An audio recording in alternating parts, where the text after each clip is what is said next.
So, being the moron that I am, I made two major mistakes this week. Well, actually, I made one, and my wonderful recording equipment made another, that it stopped recording 2 minutes into the beginning of the podcast. And so I had to go back in and re-record a lot of my statements and answers and replies to my co-hosts. So if things sound a bit off, or I sound like I'm a little short-winded this week and don't say much, it's because I'm trying to go back and remember what I actually said and add my pieces in. So that is the first mistake. The second mistake that I made this week, and I'll be putting it at the very end of the podcast, is I recorded these in the wrong order. I don't know how you mess up alphabetical order, but I managed to very well. So I put the wrong segue in for the wrong week, and I will put up since we had a pretty good time at recording the segue for next week, I will put that in and paste it in here, and enjoy my humorous mistakes throughout this week, and thank you for sitting through my errors. Burn again, burn again, burn again. ABCs.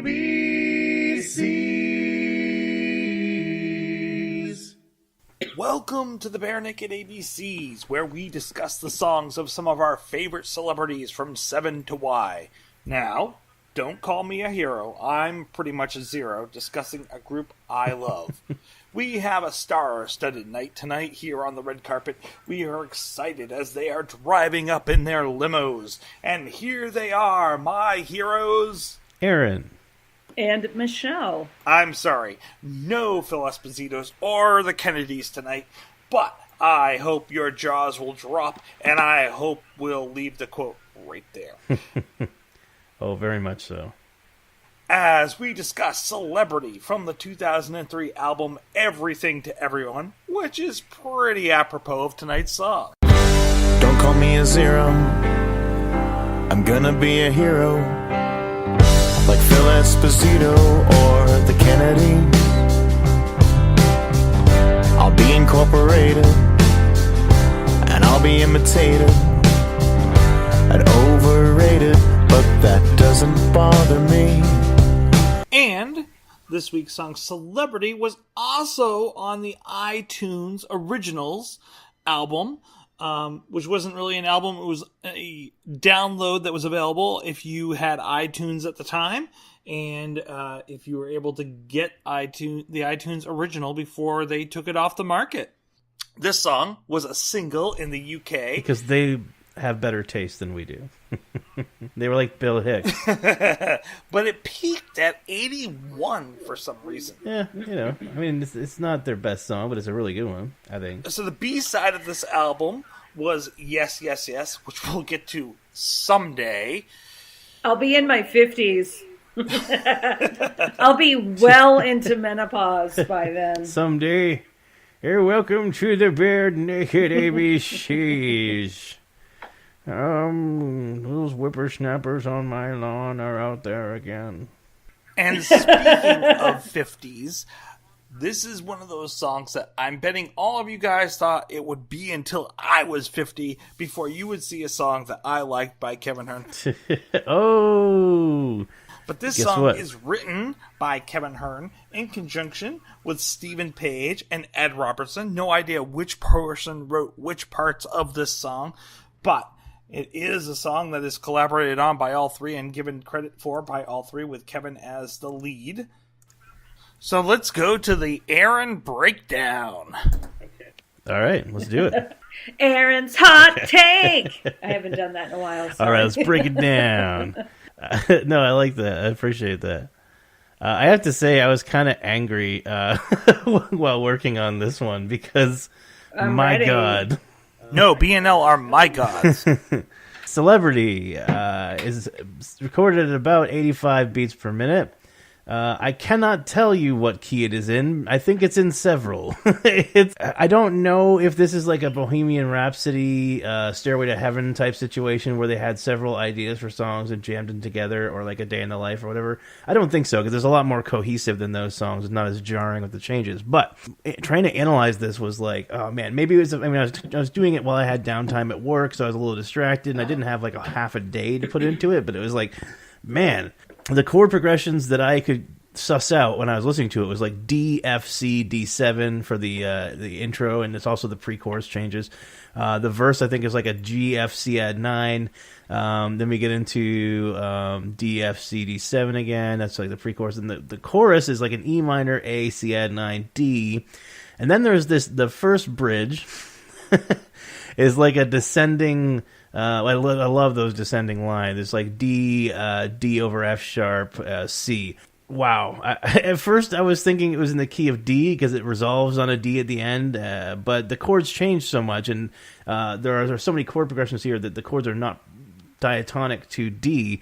So I'm pretty sure they have key changes. I'm pretty sure there's like 2 or maybe even 3 keys for this particular song. I'd have to spend more time than I had really to analyze it to really feel confident in saying that. But I'm pretty sure there's a few different keys in this song.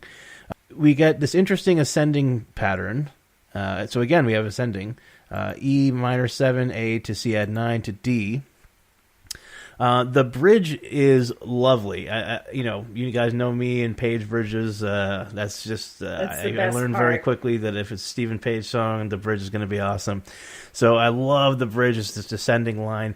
By the way, that descending line with the D to the D over F sharp C, that is pretty much the same changes, relatively speaking, as the intro to Strawberry Fields Forever. Because I was like, oh man, that's really familiar. Dee, dee, dee.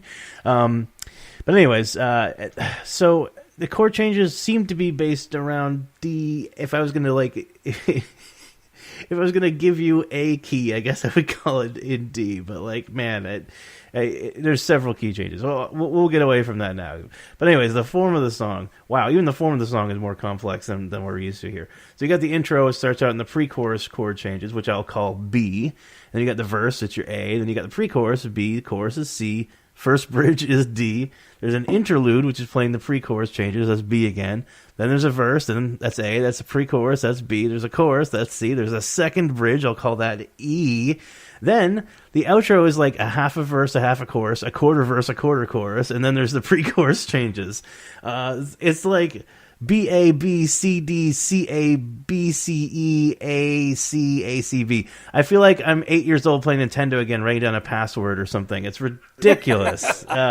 Very, very, very, and again, deceptive, because like, it doesn't sound all that complex. It sounds probably more musically complex than a lot of their songs, but this, if somebody gave me just the chord changes and the structure of the song, I'd be like, wow, is this like Miles Davis or something? Or is this like, what's going on here? Is this like some crazy like jazz odyssey epic? But no, it's a rockin' tune, and it's a good solid tune.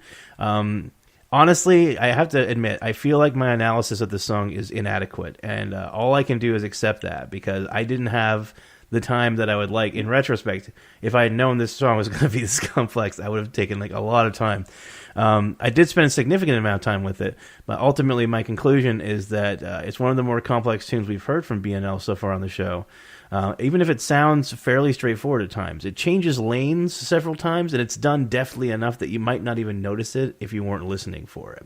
I can't help but wonder if the constant apparent changing of keys is relevant to the song's topic or the album, Everything to Everyone, right? The narrator of the song is trying to be a celebrity, trying to be a people pleaser, trying to be everything to everyone. Maybe that's why there's not one definitive key for the song that I could nail down anyway.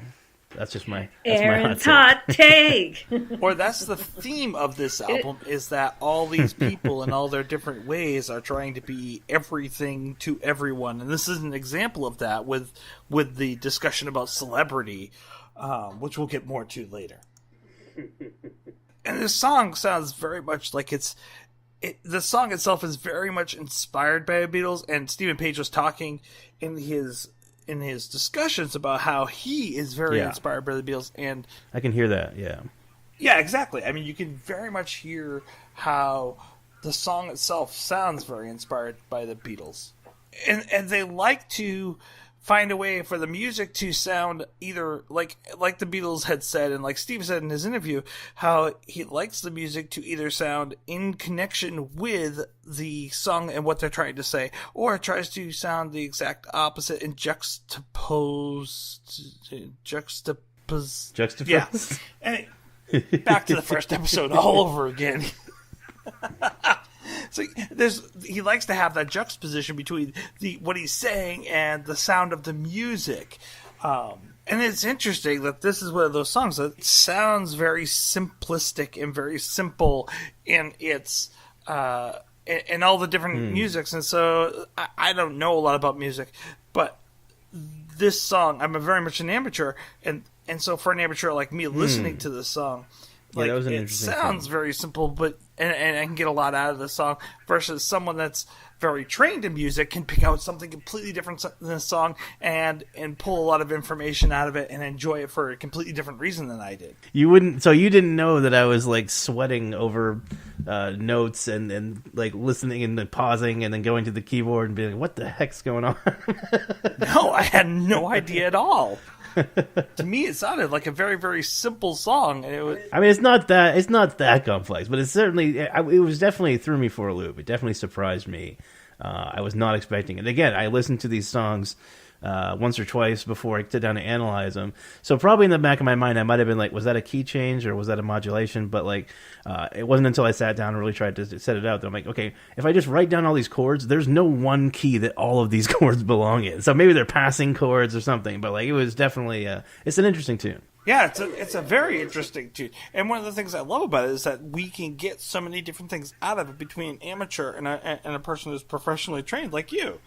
And this is one of those songs where the synth that's in the background and Kevin is playing his heart out here really kind of fits with the feel of the There's song. a lot of synth going on. What's this flashy paparazzi celebrity? So it's the 80s kind of synth kind of fits, you know what I mean? So I like that stuff anyways, but yeah, I agree. Michelle, what did you think? Well, it's this song in particular is interesting for me because with this album, Agreed. this was the first, when this album came out, I was really excited because it had been a little bit, I think, between this one and the last one. And I was like, finally.